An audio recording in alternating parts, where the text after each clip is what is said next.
And dear Lord, O Holy Spirit, speak to the hearts. Speak to the heart of all who listen to you. Come, Holy Spirit, come. Sisters and brothers, undas, knock, knock. Undas. Undas the way, aha, aha, I like it. Yun. Undas the way. Only to remind us that undas need not be a very sorrowful time. In fact, it's a very joyful time because of two things. Number one, yesterday we celebrated All Saints' Day. We are reminded today that all of us are good, basically good. Kahit sino pong taong napakasama, there's always a goodness in that person. We are reminded too that we are all can become saints. We are all potential saints. Tignan mo yung katabi mo. Malay mo maging santo yan. Santa yan. Humingi ka na nga ng relic niya. Paala-ala lang po, in this world where everything parang evil and, oh no, we are reminded again of the basic goodness of everyone. Today, we pray to God, Lord, I am not good. I am not that good.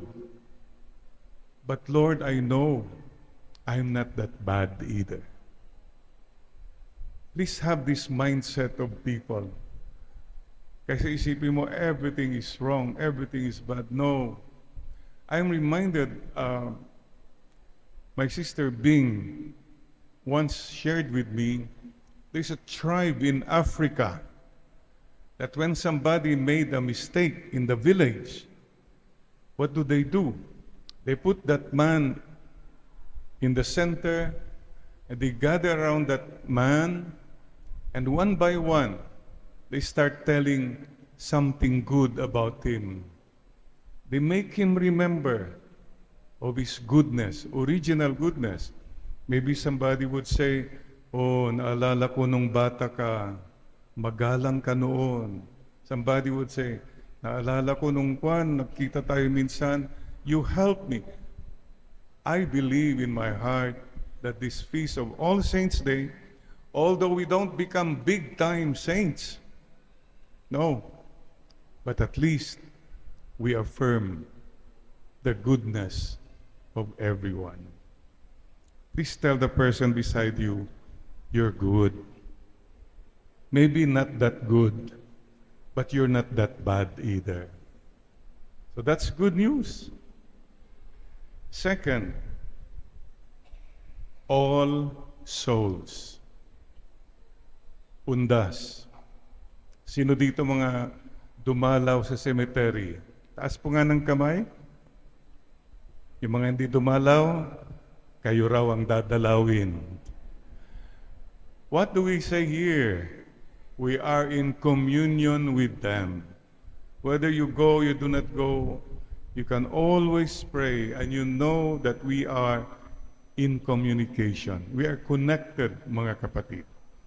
And please remember this. Kapatid, you and I have a soul. Body and soul. Mga iba po yata nakalimutan nila yung soul. They're also focused about their lives, their wealth, their enjoyment. Pakisabi mo lang sa katabi mo, take care of your soul. Yes. Amen. And we are reminded again that we live on immortality. I believe in that. Today we say to the Lord what we always say in the Creed. I believe in the resurrection of the dead and the life of the world to come. Amen. Amen. Ano pong paalaala ng undas? Simple lang po. Lahat tayo matotodas. We all will die. Sooner or later. Kahit anong gawin mo to hold on to dear life, we all will die. And we carry nothing with us when we leave this world, except the love we have shared and the faith we have saved. Loud and clear po yan sa ating lahat. Remember, you are dust. To dust you will return. Speaking of body and soul, alam po nyo may mga ibang santo, they are incorrupt. Yung body nila, years, namatay na, buo pa rin. Incorrupt.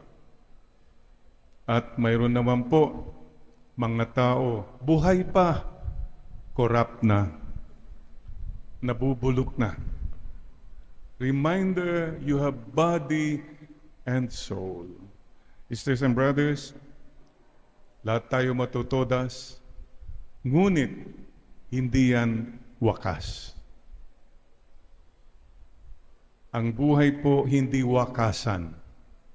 Ang buhay po sa paniniwala natin ay itutuloy. Naalala pa ba niyo yung liwayway? Banawag? Hindi po wakasan ang buhay. There is life after death. Mga kapatid, please don't forget, lahat tayo matutodas, ngunit hindi pa wakas, mayroon pang bukas. Sapagkat bukas na po ang pinto ng langit para tayo'y makapasok. At sana lahat tayo maligtas.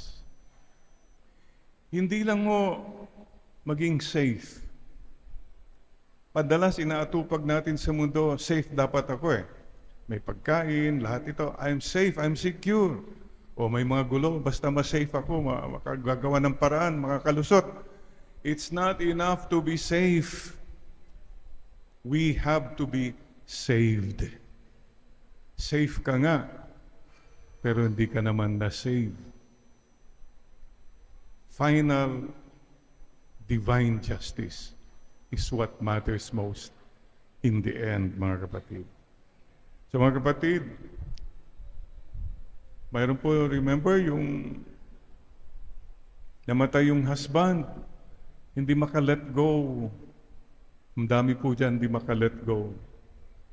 I know of a mother who still celebrates the birthday of the son.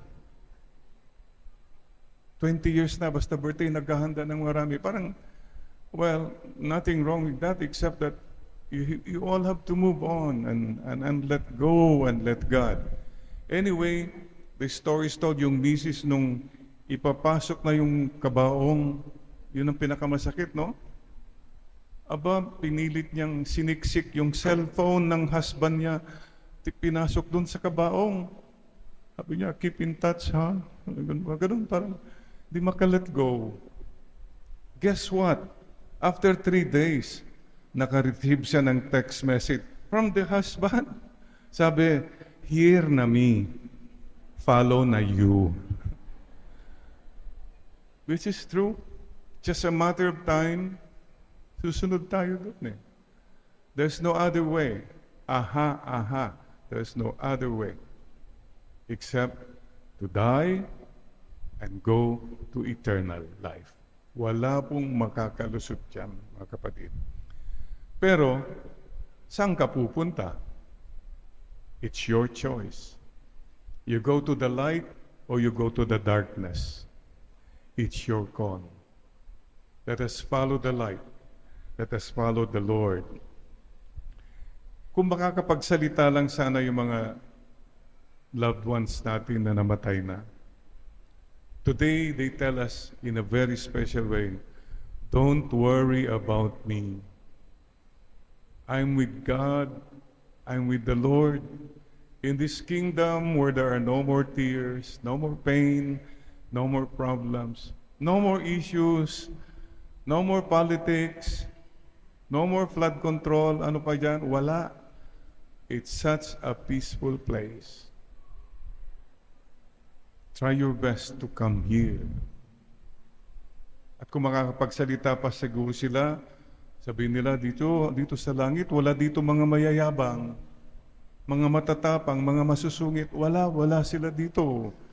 Yung mga basher, mga chismosa, wala, nahirapan, walang kakarating. So what are they telling us? Be good and go to heaven. Yun lang po. Today, may I ask you all to make a little resolve. Lord, I am good. I'm not that good. I'm not that bad either. And I desire, Lord, to go to heaven someday.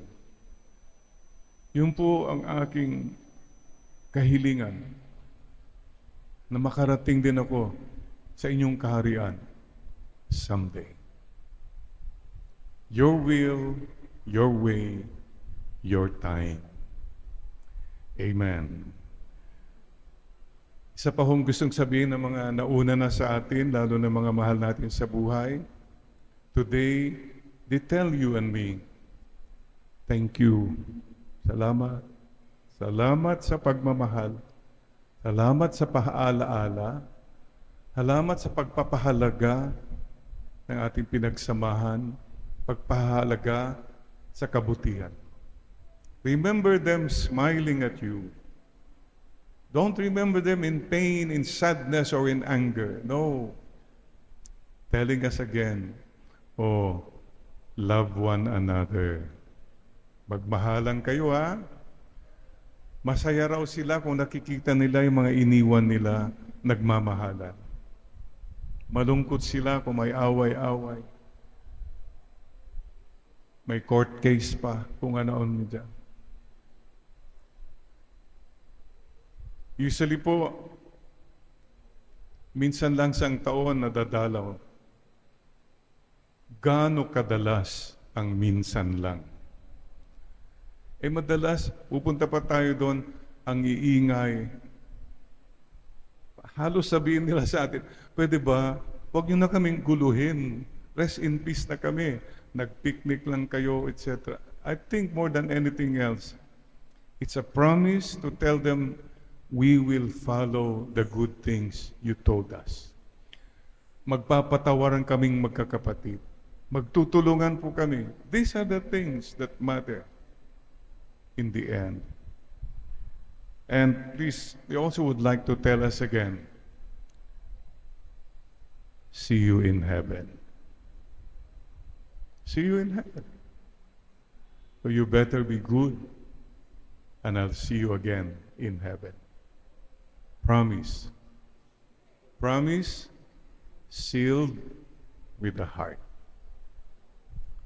Please tell that one person, the people around you now, see you in heaven. Promise sealed with the heart.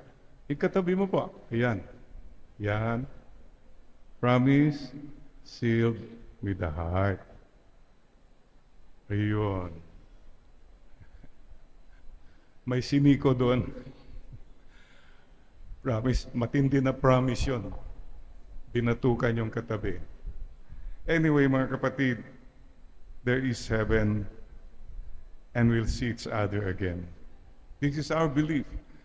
You know, somebody once said, I read somewhere yesterday, bakit yung mga patay ang daming bulaklak?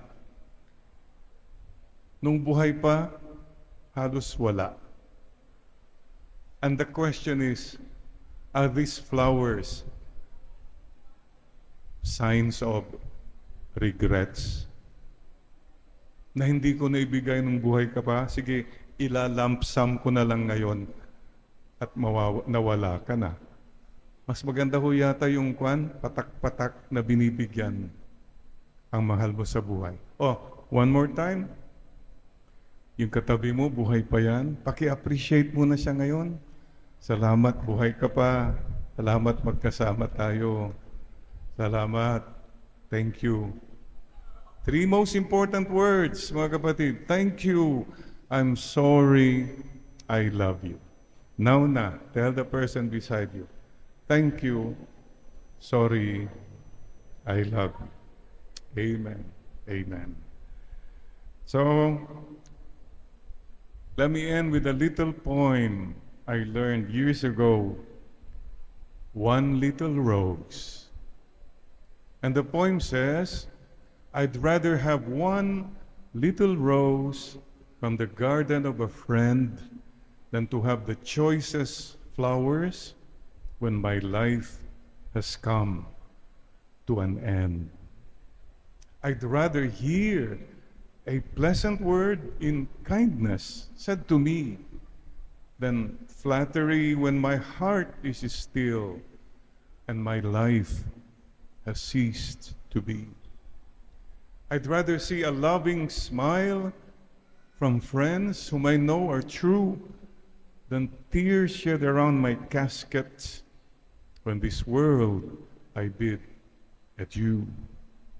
So bring me all your flowers today, whether pink or white or red.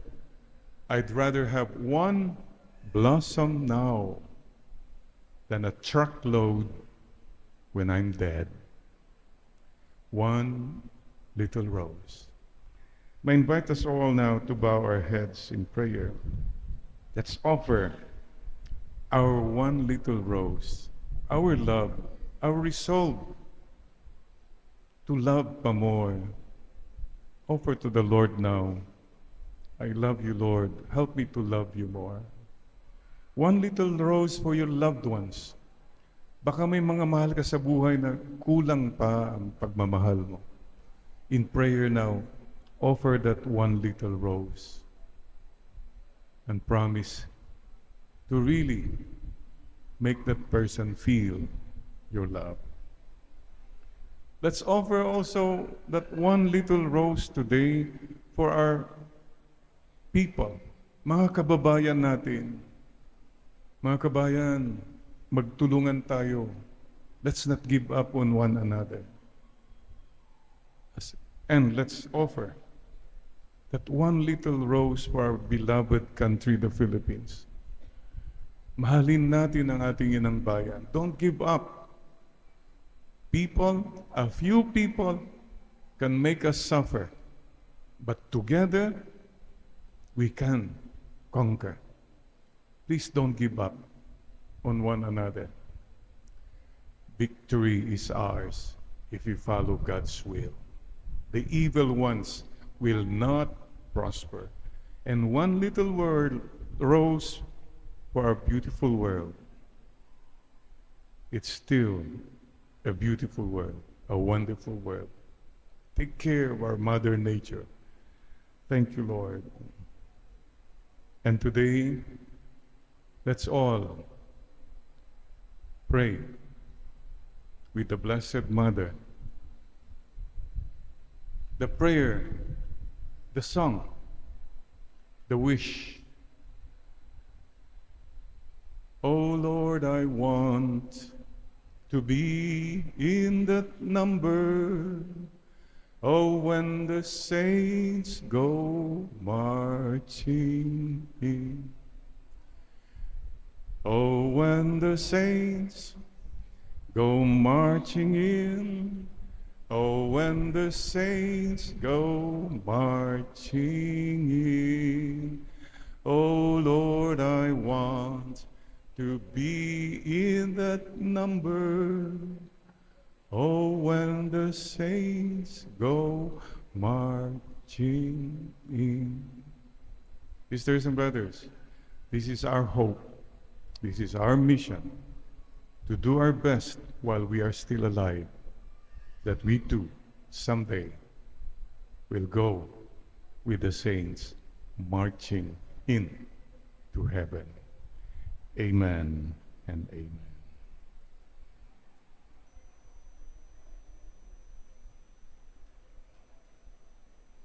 Having said that, siguro rin iparamdam natin ang presensya, pagmamahal natin sa katabi natin.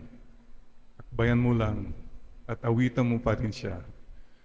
Kung mawawala ka sa piling ko, sinta.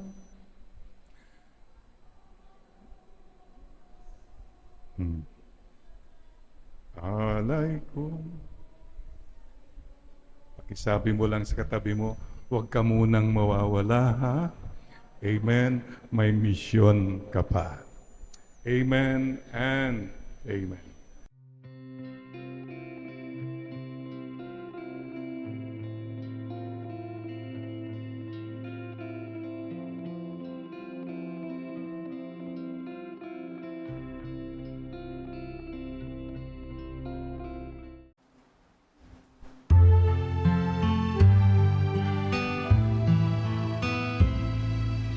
Glory and praise to you, Lord Jesus Christ. Glory and praise to you, Lord Jesus Christ.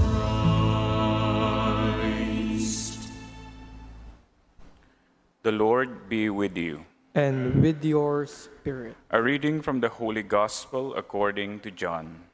Glory to you, O Lord. Some Greeks who had come to worship at the Passover feast came to Philip, who was from Bethsaida in Galilee, and asked him, "Sir, we would like to see Jesus." Philip went out and told Andrew, and Andrew and Philip went and told Jesus. Jesus answered them, "The hour has come for the Son of Man to be glorified. Amen, amen, I say to you, unless a grain of wheat falls into the ground and dies, it remains just a grain of wheat. But if it dies, it produces much fruit. Whoever loves his life loses it, and whoever hates his life in this world will preserve it for eternal life. Whoever serves me must follow me, and where I am, there also will my servant be. The Father will honor whoever serves me. I am troubled now, yet what should I say? Father, save me from this hour. But it was for this purpose that I came to this hour. Father, glorify your name." Then a voice came from heaven, "I have glorified it, and I will glorify it again." The crowd there heard and said it was thunder. But others said, "An angel has spoken to him." Jesus answered and said, "This voice did not come for my sake, but yours. Now is the time for judgment on this world. Now the ruler of this world will be driven out. And when I am lifted from the earth, I shall draw everyone to myself." He said this, indicating the kind of death he would die. The Gospel of the Lord. Praise to you, Lord Jesus Christ.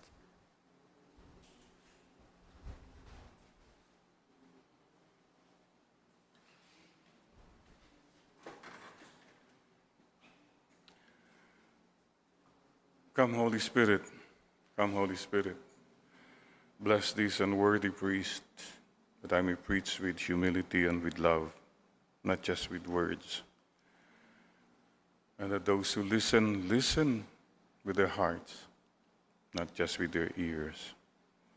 Come, Holy Spirit, we need you. Amen. Amen. Sisters and brothers, I don't know what's happening where you are, but there's one thing that's very alarming. 7999. Hindi po yan sa loto.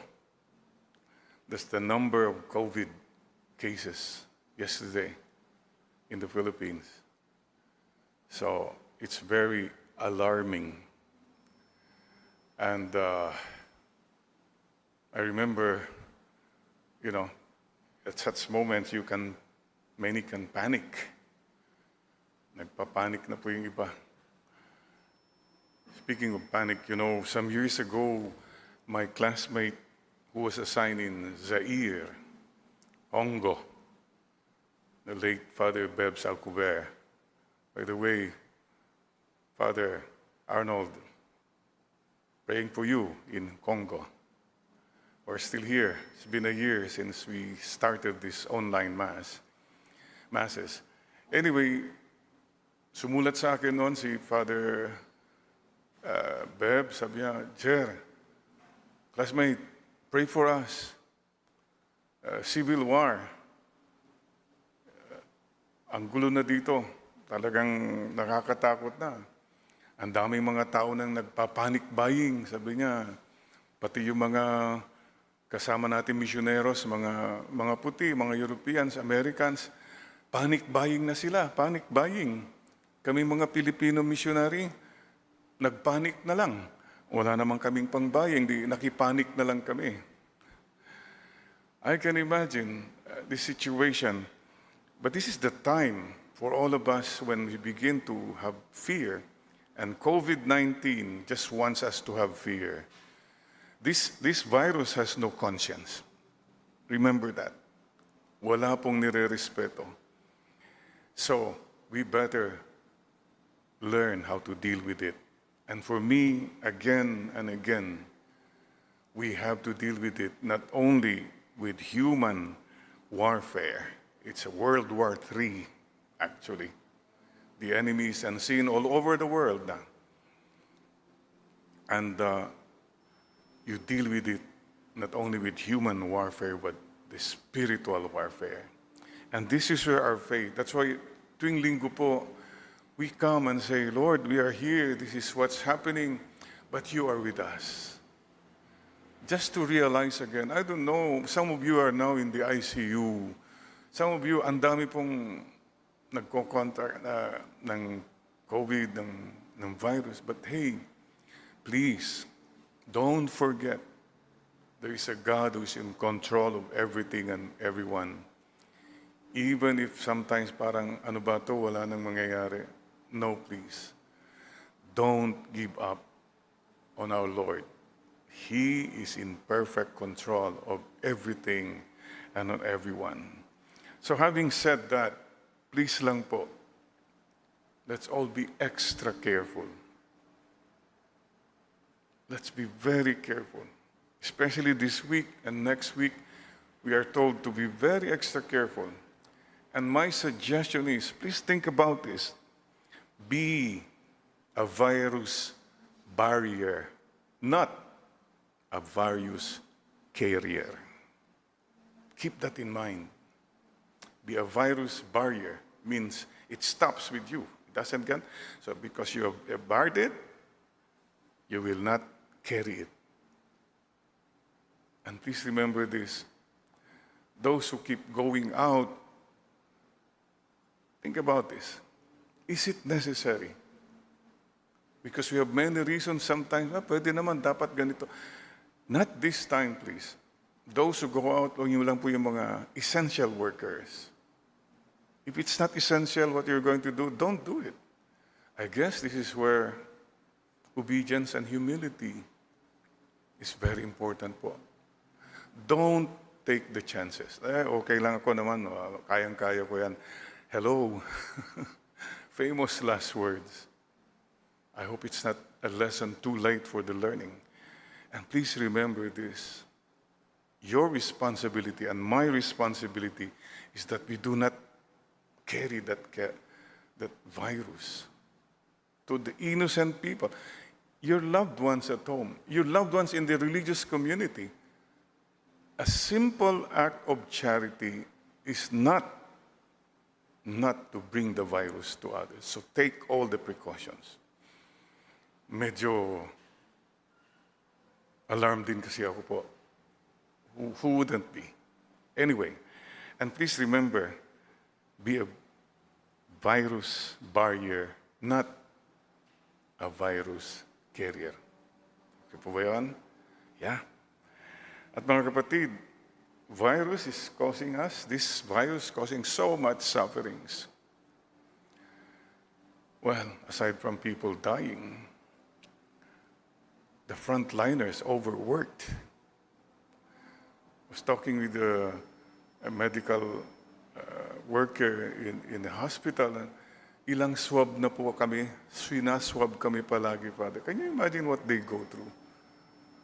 So those who are taking it easy, please remember,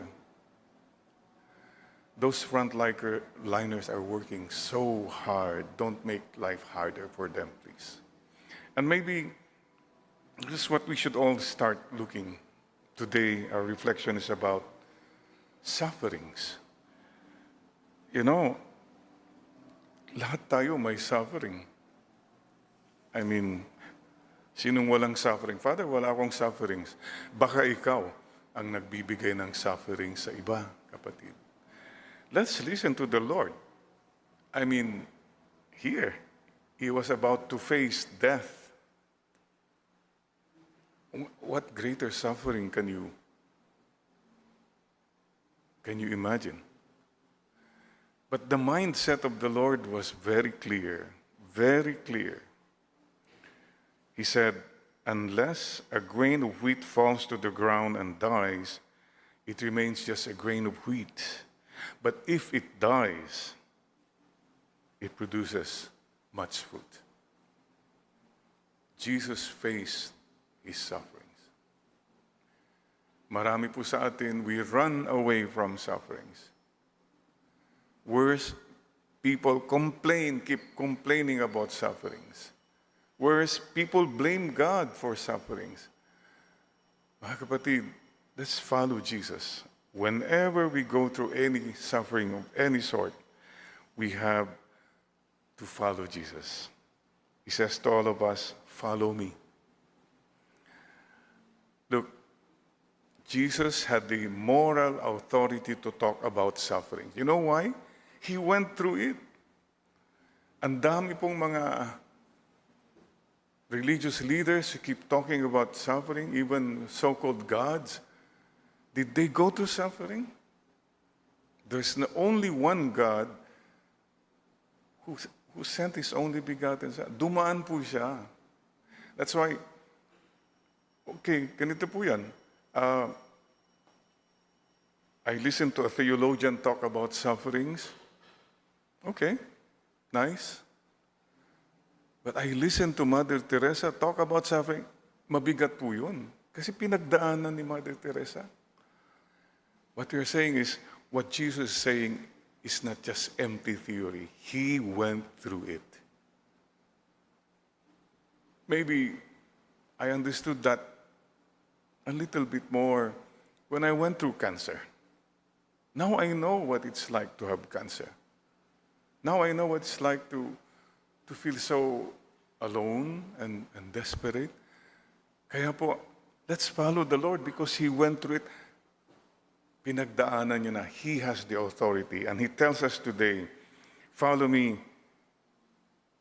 And unless a grain of wheat falls and dies, it will not bear much fruit. So face your sufferings. The Lord is asking us to accept. Sure, you know, worldly point of view is there's suffering, let's solve it. Nandun na po tayo. But it's not just solving. Alleviating sufferings. Yes, Jesus did the same. He raised the dead. He healed the sick. He fed the... These are material, worldly sufferings which Jesus solved and alleviated.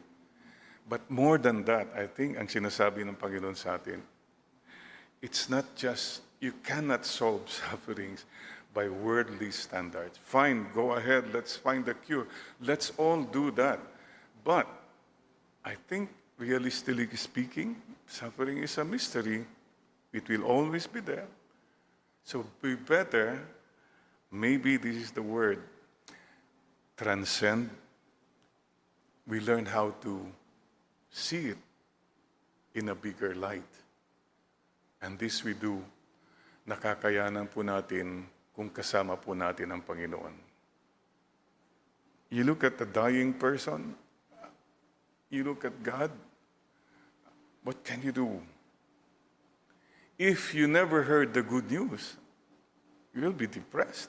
You'll be angry with this God. But the good news is, because of our faith, we can accept suffering. And we can even transcend. Yung word na transcend, naghahanap po ako ng Tagalog word, yung may paghihirap ka, may sakit ka, na broken heart ka, hindi mo maintindihan eh.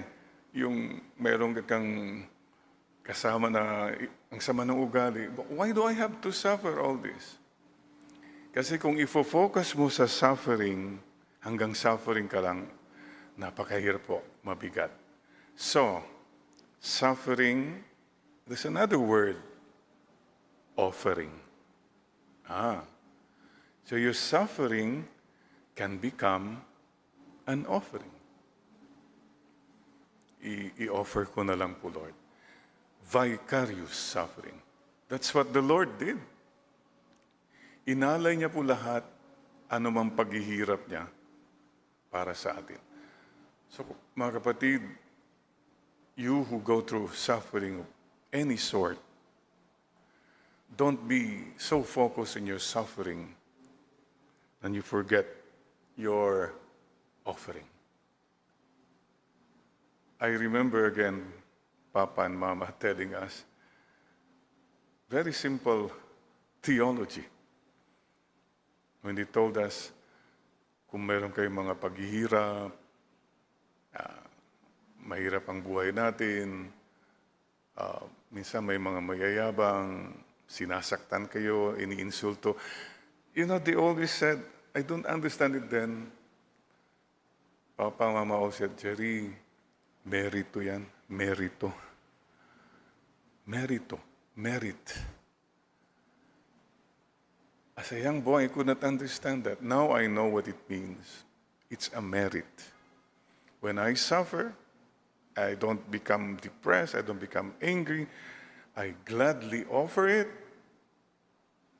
for a bigger reason beyond myself. Then it's meaningful. How do we do that? Yung suffering naging offering, tanggalin mo yung S. You surrender to God. Lord, whatever I'm going through, sige po, bahala na po kayo. I surrender to you. Tanggalin mo yung you. You understand. Lean not on your own understanding. Lord, from where you are, this is how it means, what it means. So I don't want to understand this on my own. How do you take it, Lord? Tanggal na yung you. Anong gagawin mo na lang? Dangyan mo ng O. Obey. Okay, Lord. Sige po. Once you go to obedience, things just become lighter. Because along with the obedience is the grace that will be given to you. As long as you fight it, as long as you question, you complain, wala pong breakthrough. Suffering can become an offering. Ang transcend sa Tagalog daw ay lampasan mo. Lampasan mo. Yung pinagdadaanan mo, lampasan mo lang. Daanan mo lang. Huwag kang ma-stuck na dyan. Ang problema, umistambay ka na dyan. Kung may pinagdadaanan ka, daanan mo lang. Kaya nga pinagdadaanan ang tawag dyan. I believe in my heart, I'm sure you all do, that this pandemic situation will end. Someday, soon, we hope. So please, hang in there, kapit lang, stay afloat, and make others stay afloat. That's so important po. Sabi rin po ng isang translation din ng to transcend is ibabawan mo. You go up, ascend, take the higher ground, okay na. Huwag kang magpalubog. Huwag yung ilaliman mo, ibig sabihin, nalulubog ka na sa suffering mo. Ibabawan mo means you rise above it, then you're free. The sufferings will still be there, definitely. But iba na po ang pananaw natin. Another translation is, higitan mo, higitan. Paano yun? Higitan mo, dagdagan mo pa, no? In other words, hindi yung itong babawas ng buhay mo, no? You add up, something like that. Anyway, why all this today? Look, mayroong sinabi si Lord dito eh. Can you imagine? Papatayin na siya. And He said it here. I'm troubled now. But what can I say? Jesus Himself was troubled. Pati siya nahirapan. So He knows. He knows what it's like to be troubled. Mga kapatid, let's continue then. And, you know, the bottom line for the Lord is, if this suffering will give glory to you, okay na. When you finally can say, Lord, this suffering, it can give glory to you, it can give graces and blessings to other people, okay na po yun. Then you're really free. Please, don't allow the virus to imprison you and me in all the negativities. We have to rise above it, transcend it, ibabawan natin siya, higitan natin siya. Virus lang siya. Traidor pa, hindi nagpapakita. Come on. We have to say, no, we're going to fight this. And we're going to fight this. And we not allow it, to make us depressed. We not allow the virus to make us angry, selfish, impatient. Oh no. OMG, remember? OMG, positive. Let's keep doing that po. And please remember po, isa pong paalala rin, no? Sufferings are there, but please, don't be the source of sufferings for other people.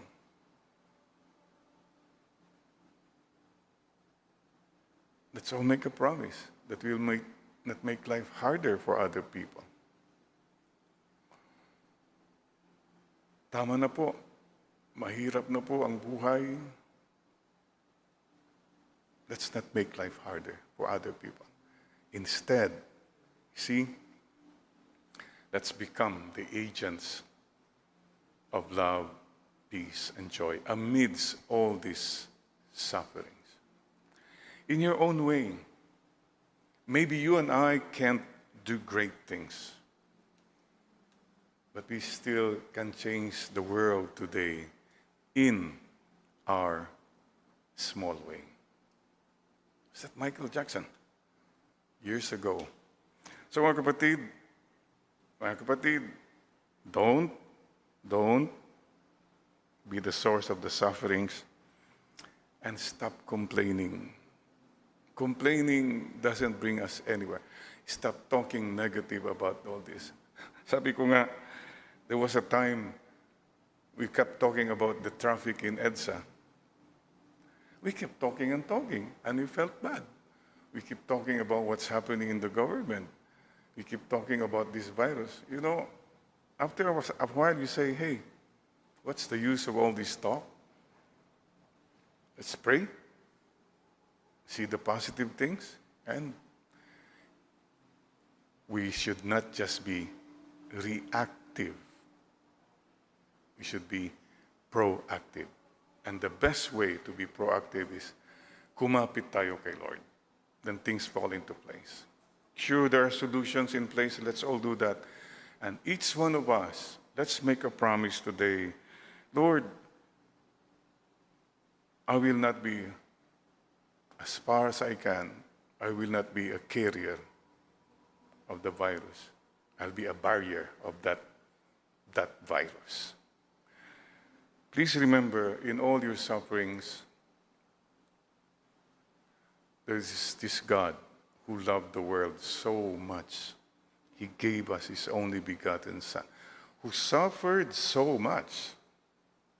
I mean, our sufferings are little compared. Suffered so much. died, and rose again. And when I am lifted up, the Lord says, I will draw everyone to myself. Mga kapatid, please be strong. Malapit na po ito. Breakthrough is coming. And whatever suffering we're going through now, there is meaning. And it's not wasted. No suffering is ever wasted in the eyes of God. It can be offered. It can cleanse us. It can make us see more clearly. Thank you, God. Thank you. Sometimes it's so difficult to say thank you when we go through many painful and seemingly endless sufferings. But still, we hold on to you. Oh God, for you yourself have suffered so much and yet brought out something good from all the pains and the sufferings. Lord, help us to listen to you more and more, like our Blessed Mother, like Saint Joseph. Amen.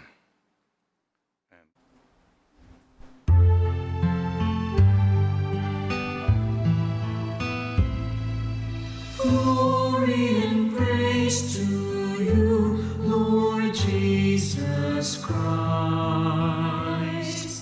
Glory and praise to you, Lord Jesus Christ.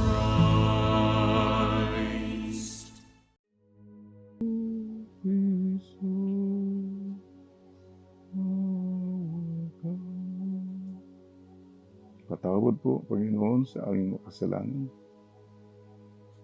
Pinapatawad na rin namin mga taong ang hirap, minsan, paulit-ulit na lang. As God has forgiven